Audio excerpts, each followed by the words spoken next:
Okay, so our parsha today is Chayei Sarah, and the main event is the matchmaking story between Yitzhak and Rivka. And I want to start with a question. Who was sent to find a wife for Abraham's son Yitzhak?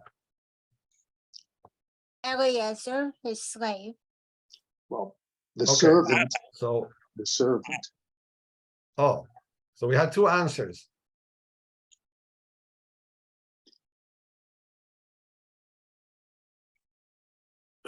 We had the answer Eliezer, and we had the answer the servant. So let's see what the Torah says. The Torah says that Abraham gave instruction to Abraham said to his servant, the elder of his household, who ruled over all that was his. And then you can read the instruction by yourselves. So I don't see a name here. And if we continue on, you will see that throughout the entire story, the entire 67 verses of this story, which is one of the longest stories in the Torah, one of the longest chapters, in fact, in the entire Torah, no name. That person remains anonymous. He is called servant, and then he is called something else, but not a name. We're going to see. I'm going to have you see if you can find out how, in addition to being referenced as the Eved, the servant, he's also referenced in another way. So that brings us the question, why do we all think it was Eliezer? We heard that answer here. And of course, many of our midrashim say this was Eliezer. And I want to preface this by saying that my father, Alav Shalom, when we talked about this parsha and we said Eliezer, he would stop us in our tracks and say, wait, who said that? And then we would catch ourselves and say, oh, that's right, it's the servant. The Torah does not give him a name. And it was very important for my father, whose yahrzeit is this week, to distinguish between Pshat and Drash. The Pshat is that he doesn't have a name. But why? Why does the Midrash connect it? Earlier in the Torah, a few chapters before, in chapter 15, Avram said to, he was then Avram, before God changed his name, he said to Adonai Elohim, Mati tenli, v'anochi olech hariri, uven meshek beiti, hu damesek Eliezer. Saying, I don't have a son, and this person, this Ben Meshek Beiti, named Damascan Eliezer, he's going to inherit me. I don't want that to happen. And in English, my Lord, Adonai, what would you give me? For I'm going to die accursed, which means bear of children. And the son domestic of my house is Damascan Eliezer. This is a beautiful translation from Professor Everett Fox. And it never occurred to me that there's a play of words in the Hebrew. Look at this, Meshek, Damascus. And he tries to keep that play of words in his English translation. That's why I love his translation so much. It took an English translation for me to see that there's a nice, very interesting play here. Ben Meshek Beiti Damesek. Same letters, right? With a Dalit. You add the Dalit and you get Damesek. He was from Damascus. So he tried to capture that play of words in English, and he translated Ben Meshek Beiti, that this person was the son domestic of my house. Other translations, a little bit more straightforward, they call him the steward of the house. So there was a steward of the house who was domestic Eliezer, or Eliezer from Damascus. But in our story, it doesn't say that. Look, if you compare and contrast, there's not even a single word that's similar. In our story, he's not called Ben Meshek Beiti. He's not called the steward of the house. Of course, like I said, he doesn't have a name. It doesn't say that he's from Damascus. So very different description, which is why I think my father had a point here. And I'm going to show later that why I think it wasn't Eliezer, why I think it wasn't the chief steward of the house, okay? Was he Jewish? Hello? Was he Jewish? Oh, no, probably not. I mean, he probably wasn't, maybe he was circumcised because it says that Abraham circumcised all the members of his household, but I don't think that he was, if you say that the Jewish tradition or the chosen, so-called chosen is continued through Yitzhak, then he's outside. But Abraham trusts him and trusts him greatly. So from now on, I'm going to call him servant. It's okay if you want to call him Eliezer. We're going to see YouTube video where they call him Eliezer, and of course the Midrash and commentaries and Rashi, they all call him Eliezer. But when you compare the words, I really don't see that there's even a hint that this was Eliezer, and I think there's a point. It's significant that it wasn't domestic Eliezer. It wasn't that person referenced who was the chief steward, who was someone very highly trusted at a very prominent position among all of Abraham's servants. Now he trusts him because if you look at the instruction, what strikes you about this instruction? What seems very odd when you read it? So we know what he cannot do. He cannot take away from the Canaanites. But what should he look for? There's nothing. Right after this verse, there's just a back and forth. The servant says, but what if she won't want to come back with me? He says, don't worry about it. If she doesn't want to come back, fine. Then you haven't broken the oath. There's no positive instruction what kind of woman. So Avram doesn't care that she'll be a good woman, interesting, intellectual, good-hearted, wealthy, nothing. So he leaves it all up to the servant, which makes this servant's job more difficult, more challenging. And now he's on his way. So we're going to go to the part where the journey starts. And the Torah uses a very special trope. On the word Vayomar, you see it, it's that squiggly line. And that's called a Shalshelet. And you see, he starts with a prayer. Please, God, cause to me to happen today and perform loving kindness with my master Abraham. Behold, I'm standing by the water fountain. So we're going to have to address that. Why is that special trope? Only appears 4 times in the Torah. It goes like this. Vayomar.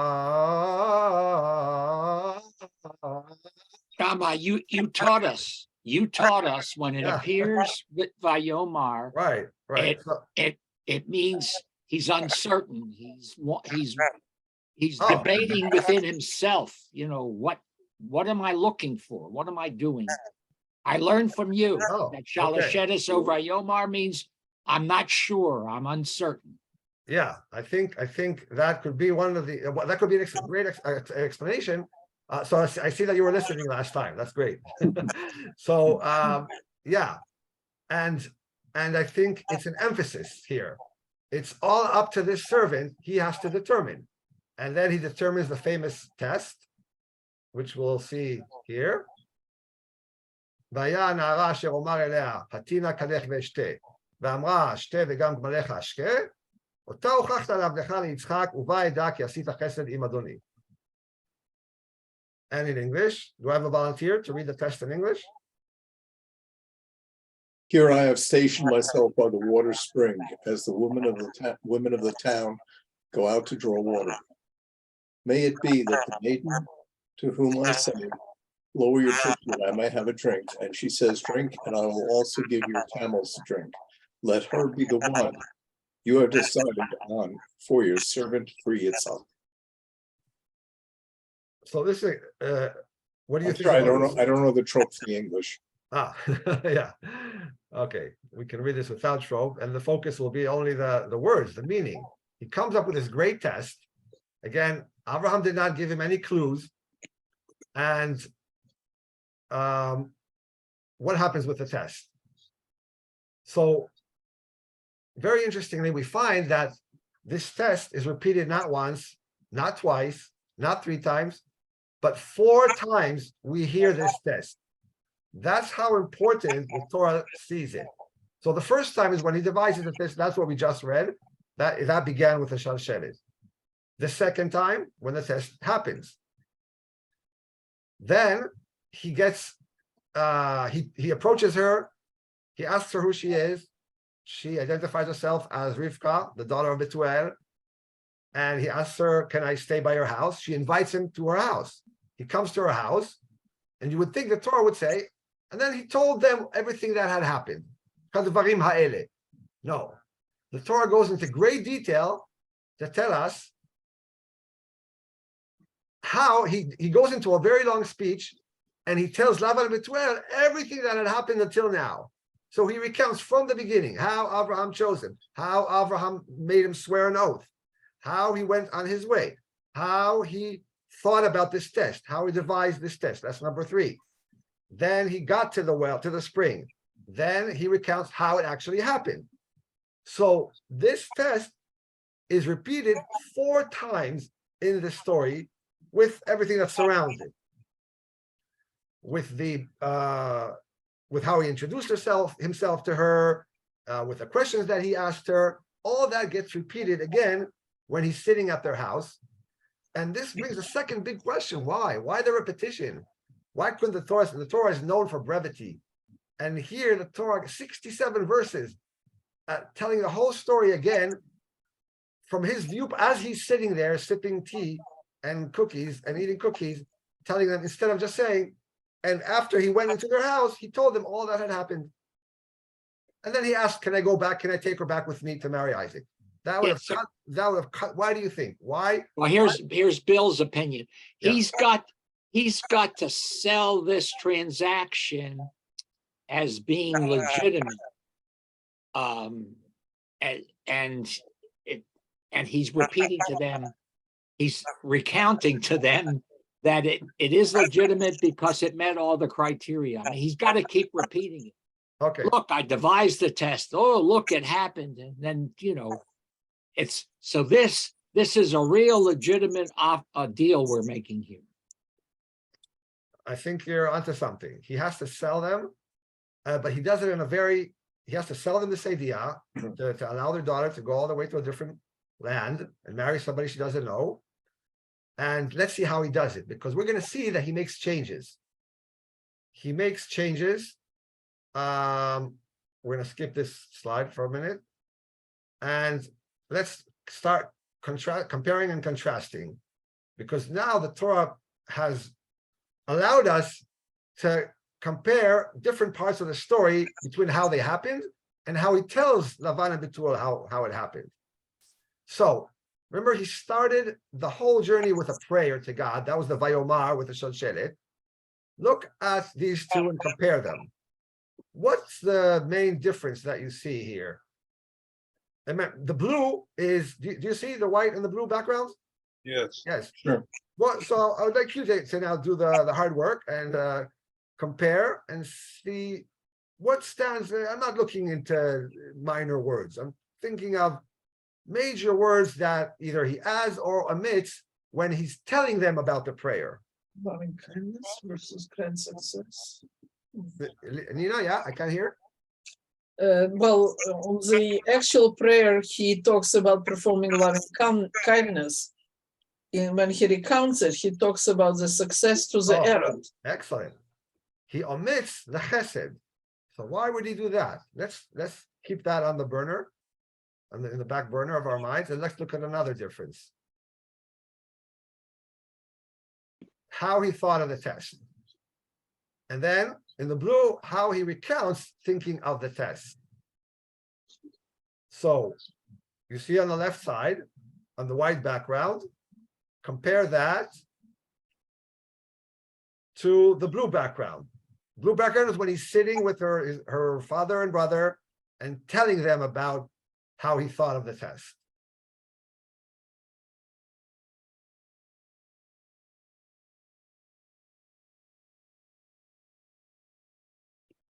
So Nina, I want to continue your thought. Well, in the original test, when he thought about it, he thought that he will ask for drink. But then when it happens in real life, she offers him no, he's still asking for drink. No, but look at the end. Look at the end. Yeah, decree to be a wife who Hashem has decreed. Right. Versus in the how it happened, he said, thereby shall I know that you have performed loving kindness with my master. But when he repeats it to them, he again omits the chesed. He omits that. He says, here's what I thought. I thought if she does this, she passes the test and tells and offers drinks to my camels, she is the wife that Adonai decreed. No mention of chesed. Now, it's not now already twice, right? So it can't be a coincidence. We saw beforehand he omitted chesed. Now again he omits the word chesed. Let's continue. He's also, this is Joan, he's also talking about what God can do for his master versus the thing, it's for now for the son. Right. Okay. So And he talks about God, and you said you didn't think he was Jewish, and I think that anybody that talks about God as much as he does has taken on the religion of Yeah. his master. And when you say master, I do believe he was a slave. okay. So Yes, that's no, another. but I think he said in the beginning that he prayed to the God of his master, not to his Right. God, but to the God of his master. Yeah, it's not, it could be read, it's not clear if he actually himself thinks of it as his own God. Okay, then we see that what happened after she passed the test. Look at the actual story, and then look how in the blue background when he recounts. I think all of this supports exactly what Bill said. Yeah. Look, but tell me, what's the difference? What's the difference between now? It's not a word here and there. Now it's Because in the second thing, he's talking about the families. He's making it more specific. okay, but there's even a bigger difference. Look at the sequence of events. In the actual story, he first asked her. He first gave her the gold. He first gave her the jewelry. He first bribed her, then asked, "Who are you?" But in his recounting, he turned it around. He flipped it. He said, "First I inquired, whose daughter are you?" And when I heard, oh, she's the daughter of Bethuel, when she told me that she's the daughter of Bethuel, then I put the ring on her nose and the bands. Then I gave her all this jewelry, all this money. Right? Look how he flips it. Flips the order of things. This also can't be just a coincidence. And then one more discrepancy that I want to look at is the prayer after the test. So once she passes the test, he says another prayer. In the actual story, he says, Baruch Adonai asher lo azav chasdo v'amito me'im Adoni. And you can read the English. The man bowed and said, "Blessed be Adonai, God of my Lord Abraham, who has not relinquished his steadfast kindness for my Lord." But when he's sitting at the table with Lavan and Bethuel and he's recounting it, he says, Baruch, it says that he bowed, and then he said, Baruch Adonai, etc. Asher hinchani b'derech emet, lakachat et bat achi Adoni livno. What's the main difference? Well, the kindness is missing again. Again, excellent. So again, we see he's But yeah. Shammai, I thought that Laban was the brother of his mother, not his father. I said her brother. Yeah. To get the daughter of my master's brother for his son. Was Yeah. Laban? Oh, yeah. Sometimes they're called, the fathers are called also like brothers. Yeah. It's common in the Torah to skip generations. So Okay. you're right. And also, wasn't it when they went to Egypt, he and Sarah, and after he told the Pharaoh that she was his sister, and then he says, "Well, I really didn't lie because it's my half sister because it's the same father but a different mother." Yeah. Here I think it's just that he's saying he's skipping generations. That he means that this lady Rebecca is really the daughter of his uncle, of Yitzhak's uncle, not, okay. All right, so why these changes? Are they purposeful and planned? I think they cannot be coincidence, and I think there's a rhyme and reason here. And so to understand the rhyme and reason behind all these changes that we saw, I want to bring up a video and show you a little bit, 1 minute or two, of the Aleph Beta video, who makes a coherent case that there's a reason why he made all these changes. Oh, great. Eliezer made a recording of the whole scene. I'm sorry? Eliezer made a recording. Yeah. What's going on here? Eliezer doesn't just add a few things or take out a few things. He actually changes things. Does he just have a bad memory? We want to suggest that Eliezer saw something that made him want to change the story. He realized something about Rebecca's family. And when we figure out what that thing is, we might find that there's a rhyme and reason to all of the differences. We think the thing that Eliezer saw happens in a pasuk that most people might not have even noticed.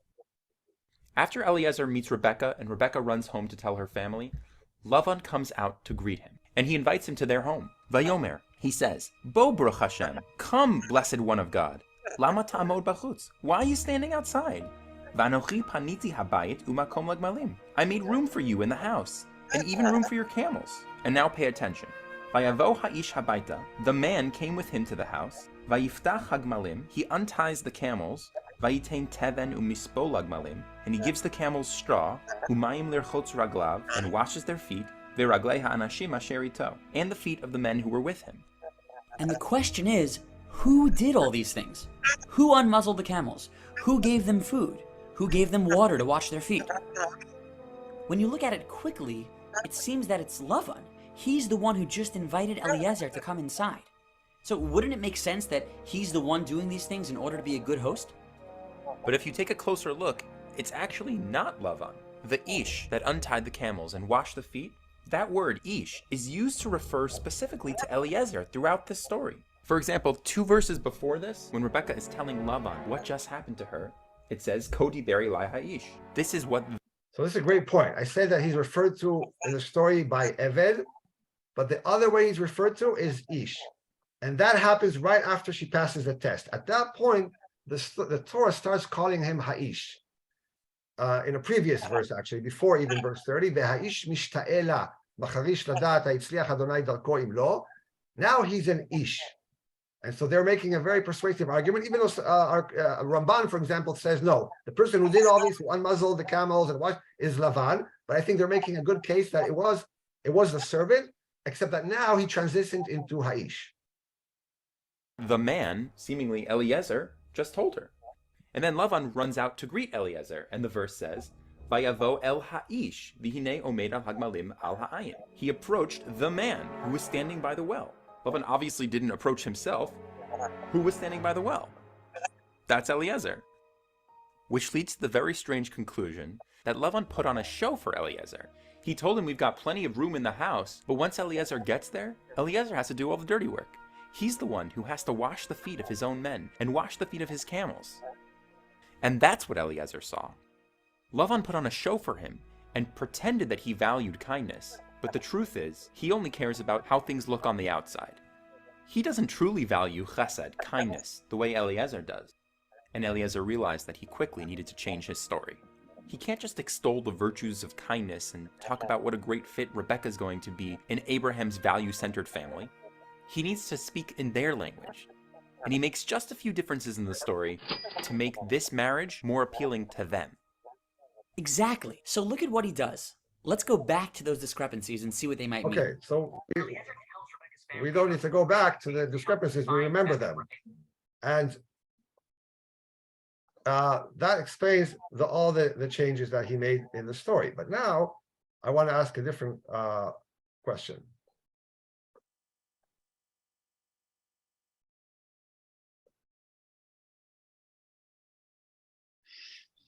Okay.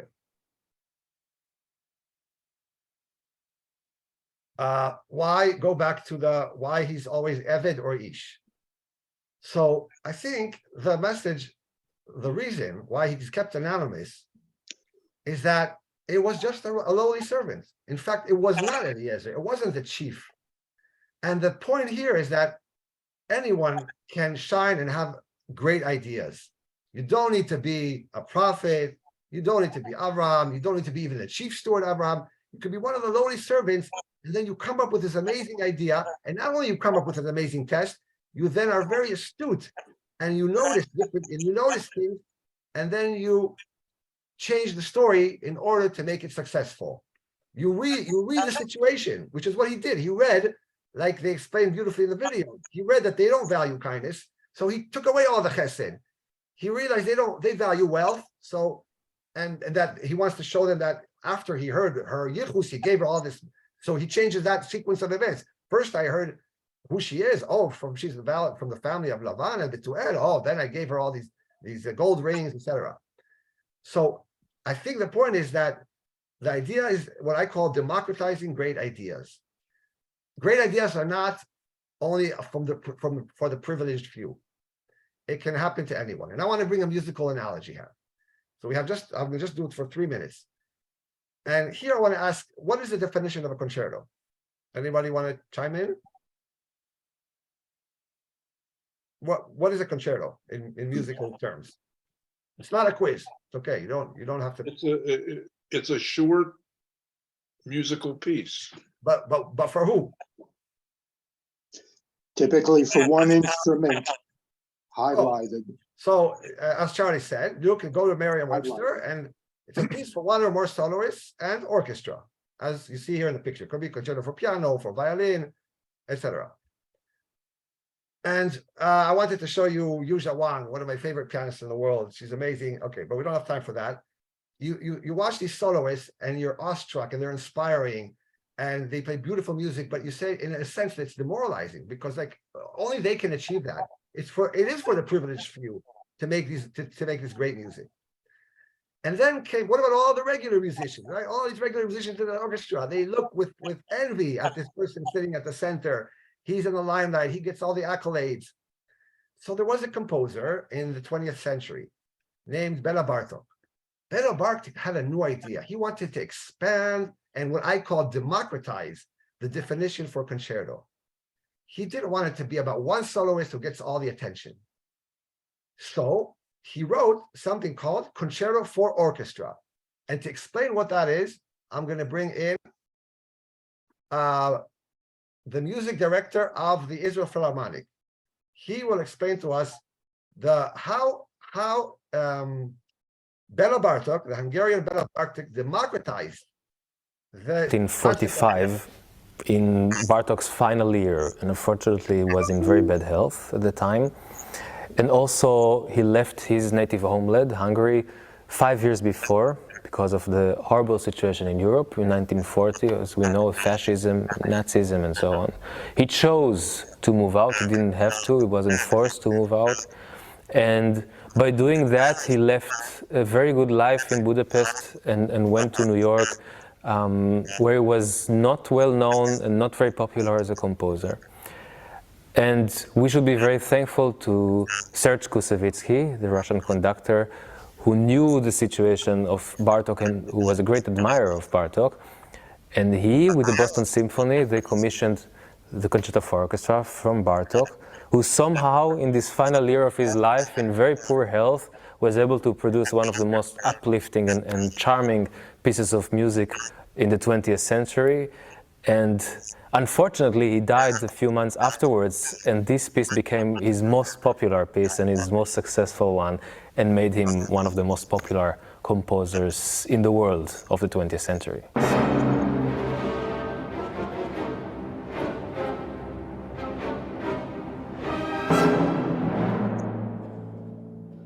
We all know that concerto means a piece for a soloist or a group of soloists and an orchestra.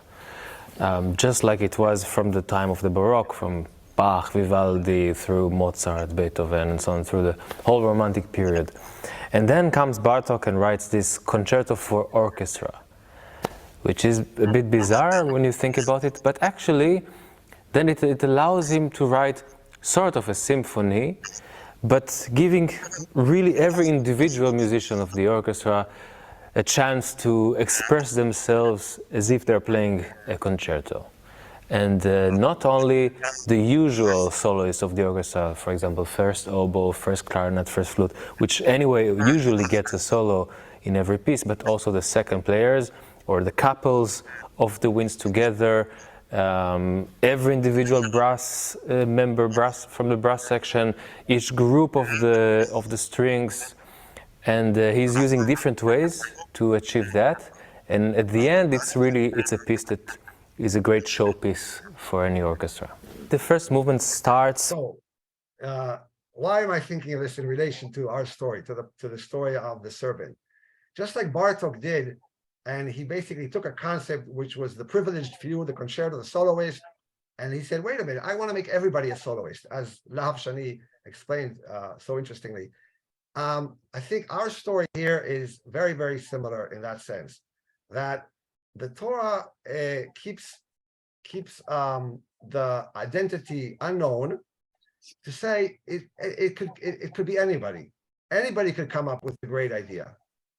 And it doesn't have to be a prophet, it doesn't have to be somebody famous. It doesn't have to be, and that's why, and now to sum it all up, that's why the Shalshelet, Vayomar, right, a rare trope to highlight that this lowly servant who maybe we never heard of before, we're never going to hear of after, but he's the one who was able to make a successful marriage work for Isaac and find this girl. That's why the repetition of all his conversations, because to show us that he read the situation, made appropriate changes, and I think the one lesson that we can take from this is that greatness can come from anybody. And if we had given him a name, then we would say, oh, this is the guy that was propped up by Abraham, that Abraham, taught him, and he was his prodigy. We would have, yeah. So I think that's maybe one of the important lessons that can come out from this story. Any questions, comments? Well, he had to be exceptionally talented and wise, the servant. He was just not just anybody. I mean, we saw in how he acted that he did. First of all, to get the job of Abraham was a big shot, extensive property and so forth. Yeah, well known in the territory. He was a mocker in Canaan. I mean, to be his right-hand man, you had to be special. Yeah, and Abraham did have many servants, and maybe again, I think that the Torah omits the name in order to say it could really be anybody. If anybody can rise to the situation, I mean, yeah, he was great. In the end, we saw that he was very politically astute. He came up with a test that he never had any prior help or advice about it. But in the end, it was all about rising to the situation. I think Shammai, that it's all about this very talented, smart guy who was very astute and who solved the problem. And I don't believe that anybody could have done this. Or that he would have sent anybody to find a wife for his son to continue the line of his family. I think it goes directly to Abraham because it reflects on his ability to judge people and select among all his household the guy he had the most faith in to do this correctly with limited instruction. So I think you have to take this back to who initiated it. And Abraham had a choice of lots of people to pick. He picked this guy specifically, had him take an oath specifically, and purposely, or apparently purposely, gave him no specific instructions. Go do it. I have faith in your ability. Yeah, I agree. But I want to contrast it. Until now, maidservants and servants were mistreated. Hagar was mistreated. And so it's almost a contrast. With that background, there's now a switch. There is listen, servants can come up with great ideas, can solve problems. So I think this is also a way of the Torah to almost compensate how until now they were mistreated. Let's face it. We talked about it in the previous lessons. Now the Torah says, but don't think that that's how servants should be treated. Because look, this servant, and I'm going to keep him anonymous because he's just a servant, came up with this great idea. All right, so let's continue with Mariv now. So thank you all one for joining question. us. All right. Based on what you just said, do you think gender has anything to do with it? The gender of the servant, or whose gender? Well, who are the servants that were most mistreated? Females. Yeah, Hagar was mistreated, right? But her, but I'm saying, I think I don't know that there was a difference between in the status, in the social economic status between the male servants, the female servants. That's an interesting question. But I find it. I find that it's a way for the Torah to say, look what value these people bring, and when you see how they've been previously addressed and how they've been previously talked to and banished, and so it's a great contrast. All right. Thank you all for joining. Let's Thank move on to you. Mariv. Jack, do you want to lead? Is there anybody else that wants to? We need to hang on to 10 men, I hope. Yep. Or at least 9 men and a woman. Right. Please, the men shouldn't leave because we have someone saying Kaddish. Okay. If we're gonna follow protocol, you should stand. It's page 141 if you have the blue sitter from Har Zion. All right, so I'll start. V'hu yachaper bo yachish v'apol shiba po ya'irchom oso Adonai Oshiach hamelch yanenu v'yom kareinu v'orchu es Adonai Ambarach Baruch Adonai Baruch Leolam Vaed. Baruch Adonai Baruch Leolam Vaed, and you may be seated.